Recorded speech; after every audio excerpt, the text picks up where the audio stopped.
Next up, we have Compass by Mili from the Limbus Company soundtrack or featured in Limbus Company. Once again, everybody, this is a Basterd's LFA, a layman-friendly analysis. I'm a professionally trained musician and composer, and my objective here is to explain things in a way so that you don't have to be one to understand what is happening here, musically. So, if you like the sound of that, make sure you're following the channel, subscribe to the channel, but don't need to use, like the video, share the comment, turn on notifications, become a member. Once again, everybody, don't forget to join the Discord server, join the Patreon, subscribe to the gaming channel, subscribe to the Reacts channel, how to request songs if you're not on the live stream members, getting early access to the content, I have a spiel for this and a bunch of other things that is it to stick around for that. Disclaimers showing on your screen right now, so go ahead and pause the video to read them in full. Otherwise, please be patient with me. I am acoustic and guitared, so please keep that in mind.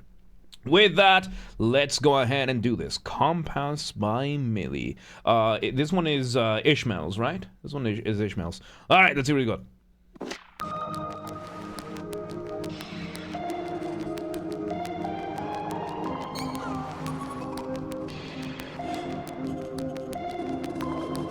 Okay, so we started very, very slow melody at the start. We have a bunch of like interference kind of sounds that we're getting over here. Of course, I have the benefit of hindsight on this one. This is Canto 5, I think it was.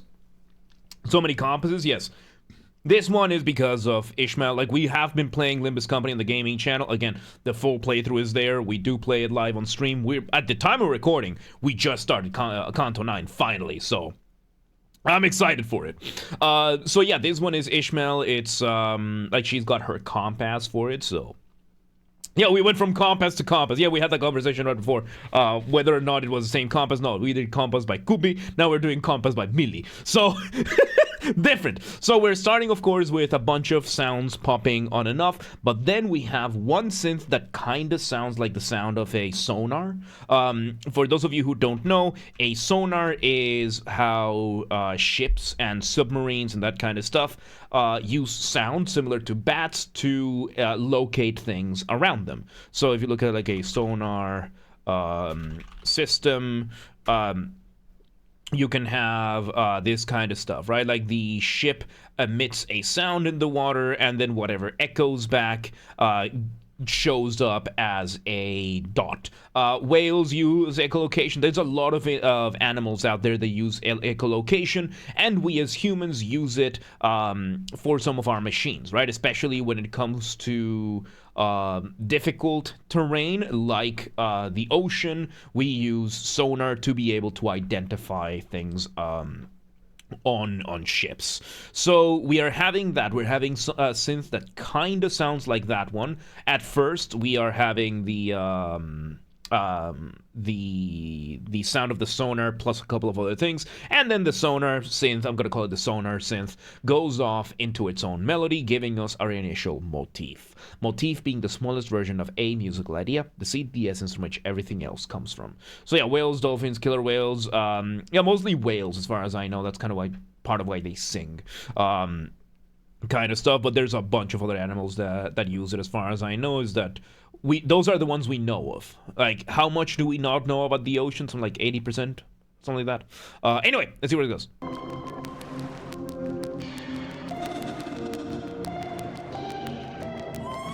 Another thing to note over here, that was the sound of a whale, I think.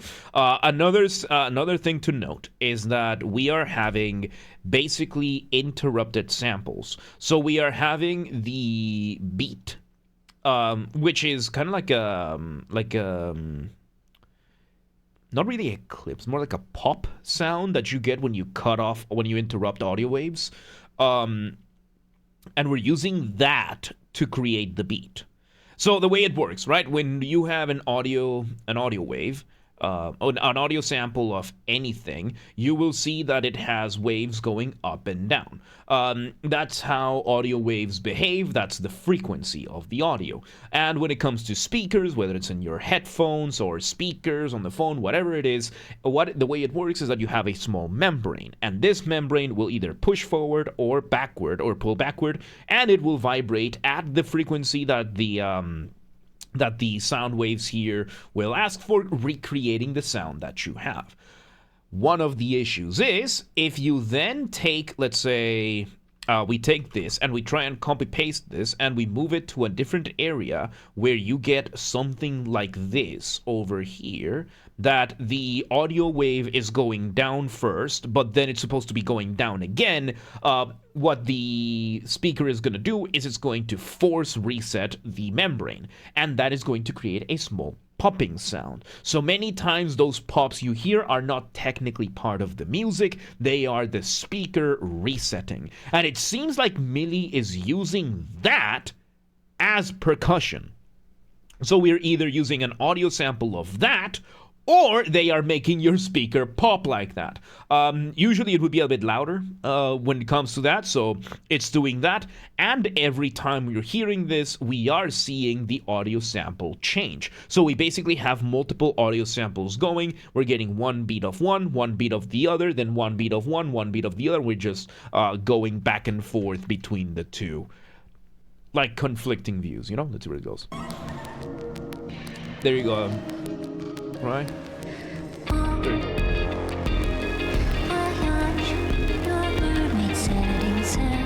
And then, of course, we bring in the vocalist, and we bring the very, very nice, funky guitars that's just so good when it comes to Mili, right? So we are, of course, dealing with a song. So I know we call everything a song, but there is a distinction between songs and instrumental music, also known as pieces or tracks, right? Songs will be sung, duh, but what does this actually mean? Songs will have vocals, will have lyrics. These vocals and lyrics will be the driving force of a substantial part of the music. So in this case, we're having that instrumental music. You can have vocal elements in instrumental music, but if it's not the main driving force, then you're more likely dealing with an instrumental piece. Does that mean we're not going to call everything songs? No, we're just going to call everything songs, just easier. So yeah, because we're in song, we're using song form. We're using the format, the structure of a song, which is the verse-chorus formula.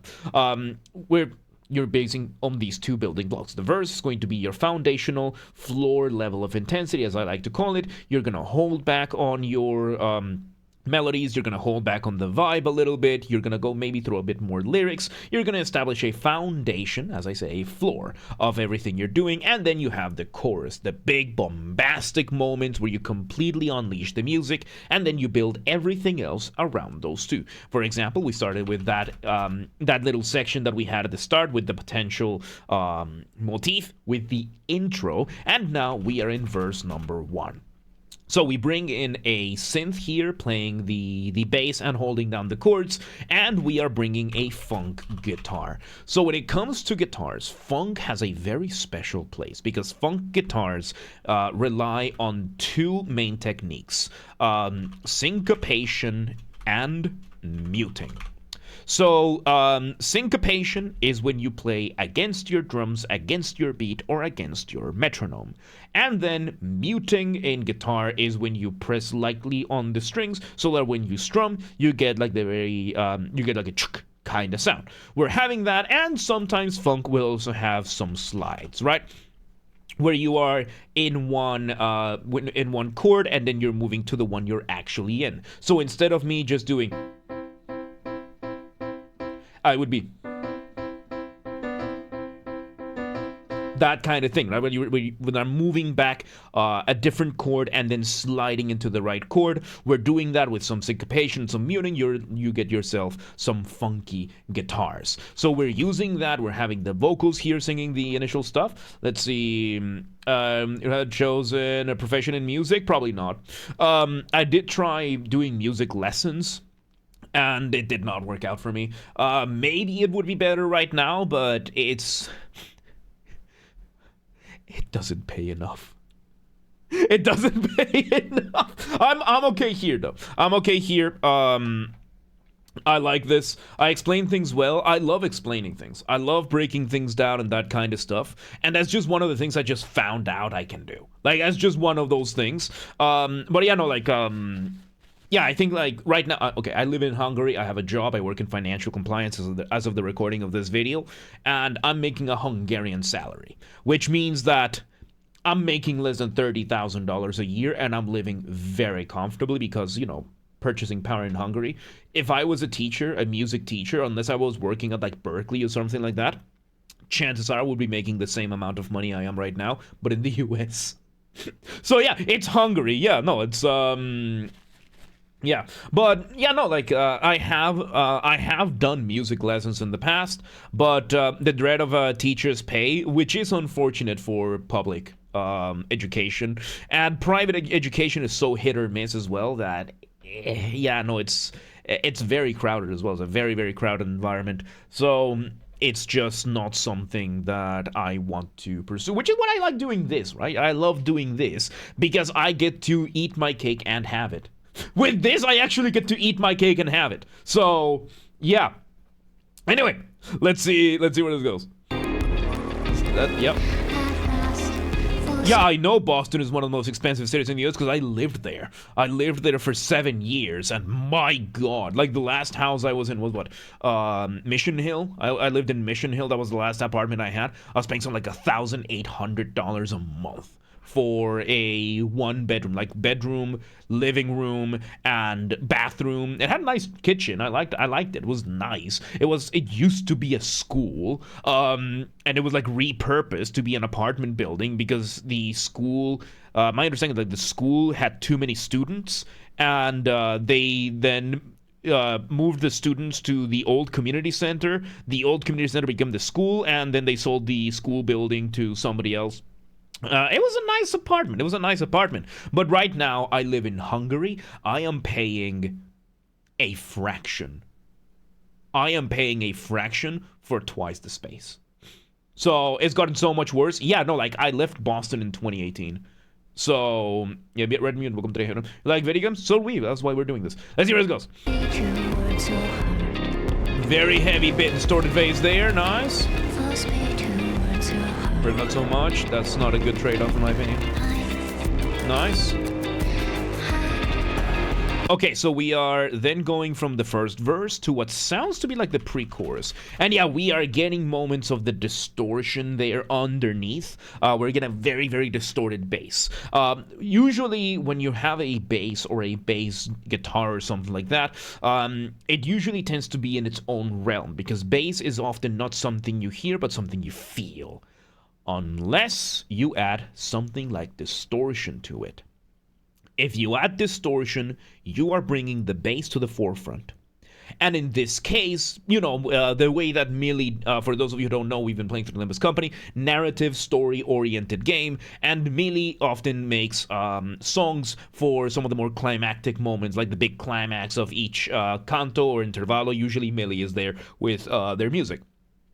And usually because of that, they compose the song to be thematic. So it's part scoring, and they are including elements of the character, they're including elements of the story, and in this case, bringing up that deep bass, you know, this Ishmael, you know, from Moby Dick kind of thing. We're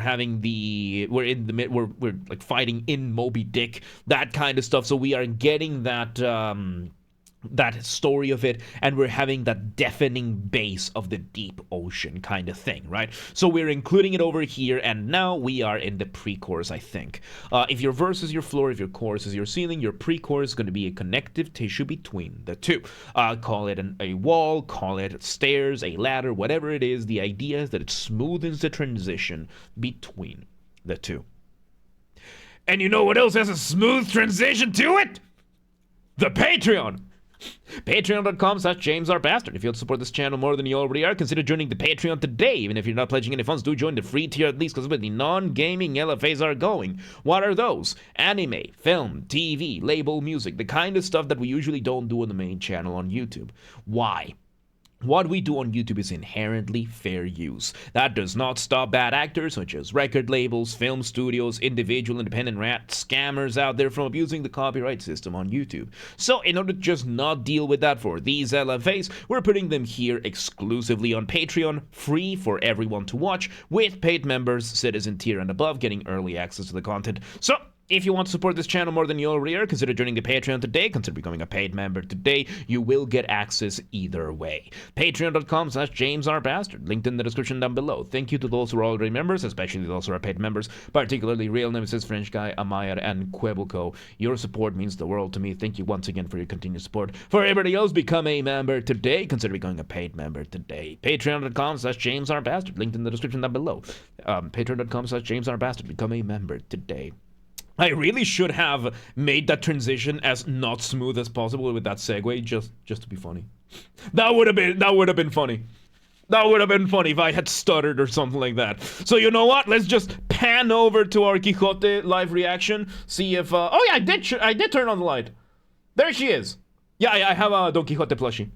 I have a Don Quixote plushie. She's there with her snack fort and her smack. She asked Mersault for a snack. She texted him, but she made a typo, so she asked for a smack instead. And, you know, he brought her one. Anyway, June, welcome to the Hey One. Let's see where this goes. I think we're in the pre-chorus. Let's see. No,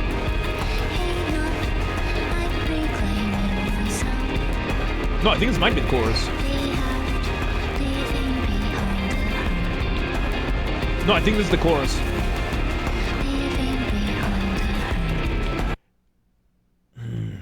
This one is tricky because we are having a bit more melody, but it's not quite as big and bombastic. So I think this is still pre-chorus. We're having a similar guitar. We're having the similar structure on the bass. Usually it's very clear when the chorus comes in. Let's see where this goes. Oh yeah, there's the build-up. There it is.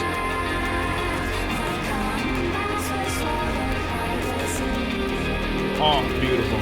So yeah, you can now we're in the chorus, not quite off the ramp, because this time the drums are being drowned by the bass, not that they're being taken off. So off the ramp is a colloquial term that I use. Colloquial, by that I mean there is no official academic definition for this, or at least I'm choosing not to use it for the sake of simplicity. And off the ramp is what I like to call any type of transition that makes your listener feel suspended up in the air at the mercy of inertia, waiting to see where you land, kind of like going off a ramp. How do you do this? You remove the drums, maybe even the bass, but in this case, we are drowning out the drums. They are still there with the bass keeping that sense of grounded to it. We are soaring above that. We are fighting against that because that's what Ishmael is doing over here with a little bit of parallel motion as well. Parallel motion is a type of counterpoint, right? Counterpoint being the study, the art of melodies. How they are, how they develop, how they interact with one another,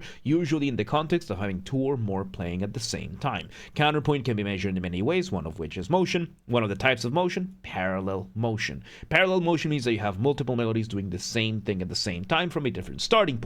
If you do this on thirds or sixths, you end up getting with the informal term of harmonization, which I think we're doing a little bit of harmonization here as well. So yeah, we're doing that. We're having a second layer. Let's see where it goes. Kind of mirror, yeah. Nice. There we go. Cadence. And we have a second guitar. We have the first funky guitar giving us the funk.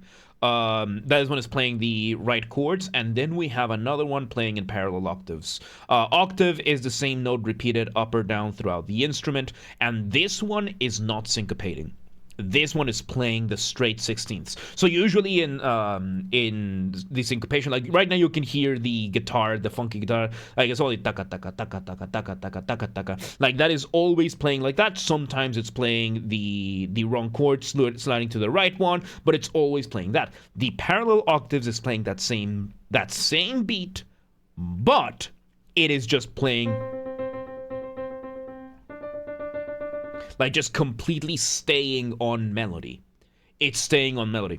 The guitars are usually panned. Usually this is normal in guitar mixes, that you pan one guitar to one ear and the other guitar to the other ear. This is very, very common.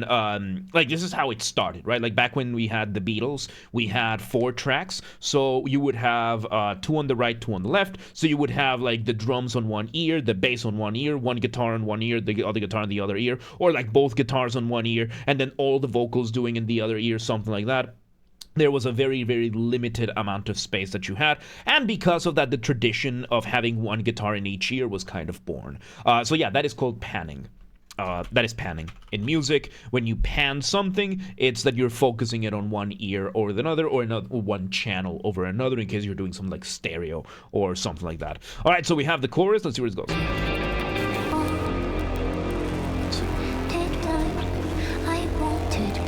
Verse 2. And now we have the sounds from the intro. The sounds from the intro. No, this is not a verse. We're using the verse, but we're straight to the bridge. We're straight in the bridge. So if your verse is your floor, your chorus is your ceiling, your bridge is going to be your basement. It's going to be a complete contrast from what you've been doing. Excuse me.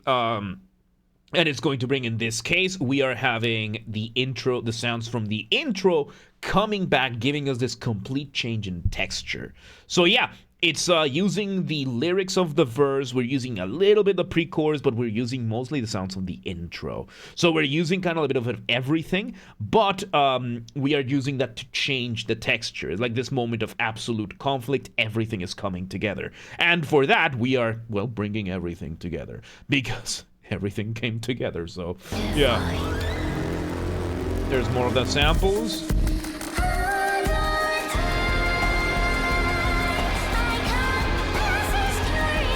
Chorus 2. Straight to the chorus. Oh, and we are now bringing these techniques from the vocalist. I keep forgetting her name, and I'm gonna keep forgetting her name. It just, all the weird techniques we're using, like she's using like these traditional Japanese/Chinese, Cassie Wei, thank you, I will continue forgetting her name.